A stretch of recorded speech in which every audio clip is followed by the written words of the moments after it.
This is a high frequency radio, and what we do with that, this radio here is typically geared towards communicating all around the world. We use the ionosphere to bounce radio signals off the upper atmosphere, and they'll come down to different parts of the world. So we can do worldwide communications with this radio. When we have multiple people in here operating all at the same time, we need to keep track of who has contacted what stations around the world, so that when I'm talking or when Dave's talking, we don't accidentally keep communicating with the same person on the other side of the world.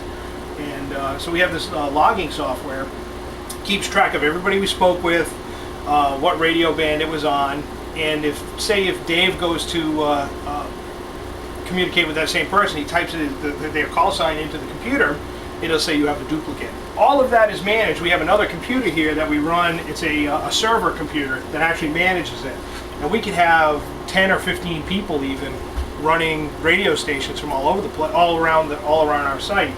Some are wired in with a hard Ethernet connection. Some are coming in over Wi-Fi, which you'll see on Saturday. One of the guys will be set up in a tent across the field, and he'll be using Wi-Fi to connect into the server.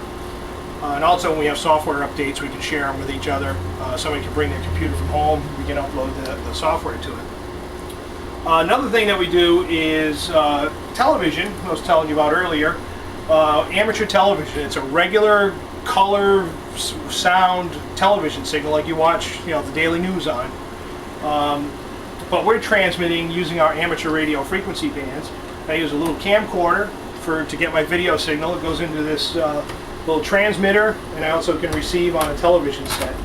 And so that we have antennas for that, and that works out really well. It's a fun mode. We also have satellite communications. We can talk through amateur radio satellites that are orbiting the Earth. Those are typically launched up on as small payloads, additional payloads from a large commercial satellite that might have a little bit of additional launch capacity. And those satellites are typically designed and built by various universities throughout the world. And there's probably 15 to 20 active satellites right now that the amateur radio community is able to use for their purposes.